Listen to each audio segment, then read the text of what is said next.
So Julie, in your presentation today, you spoke about the importance of cultivating artistic platforms for mutual enrichment. So what are some key takeaways that you hope audience will walk away with? I focused a lot on strategic partnerships and how they can help elevate artistic platforms, and that we're stronger together working with others as opposed to trying to do things by ourselves.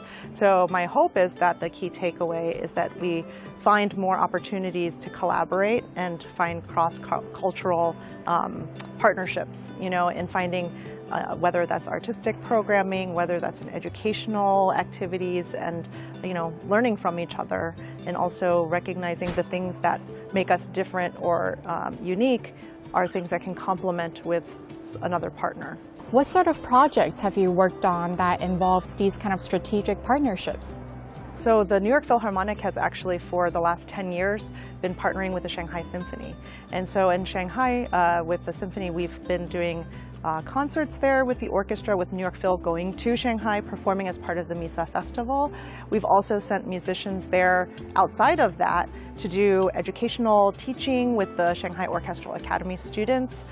We've also been co-commissioning a work that is premiering. World premiere will be this Friday, November 17th, at Shanghai Symphony, of Émigré. It's never been heard before, and so that is going to be an oratorio that is a story about two Jewish refugees who escaped Nazi Germany and were taken into the Shanghai community and embraced and really adopted living in China.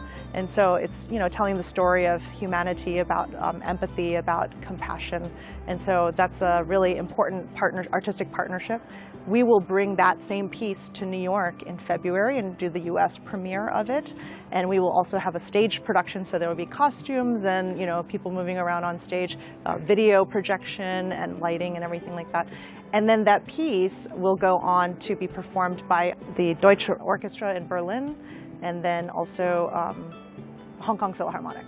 So it's growing in popularity. And then Shanghai Symphony is also recording it for Deutsche Grammophon, the recording label. So there will be an audio recording released of it. We're talking about maybe doing a video capture of it, of the staged production. But this is all being done in co-commission partnership with the Shanghai Symphony. How do you see these productions grow when they travel to a different city? Well, I think the core of it is that because it's a new piece musically, I'm sure the composer, each time he hears it, is going to hear something that maybe he wants to tweak and change a little bit. So, the version that gets performed in Shanghai more or less will be the same in New York, but there might be some small changes that are made to it, And I think also it will sound different just because of the different orchestras that are performing it. So I think each orchestra is going to bring its own unique characteristic traits to that piece. So I think those are the most unique aspects of how it will evolve and change over time. And so for performing arts, why do you think cross-cultural exchanges is particularly important in this time and age? Music is a universal language, right? It transcends barriers.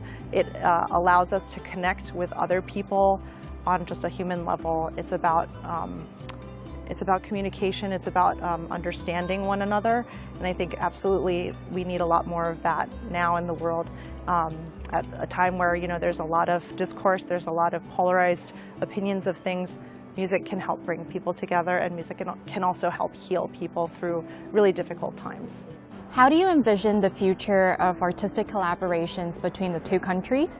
And what role will New York Philharmonic play in this endeavor? Well, New York Philharmonic, being the oldest American orchestra and also the second oldest orchestra in the world, we've always seen ourselves as a cultural ambassador.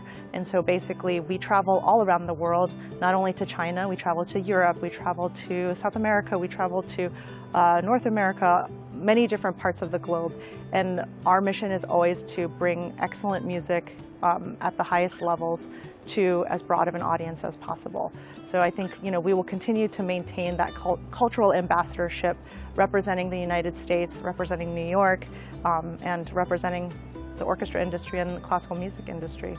So we'll get to see more performances, productions here in China in the future, perhaps. Absolutely. We'll be back in July of 2024 performing in Shanghai for sure, and we're still building the rest of the Asia tour around that. So we'll be back very soon.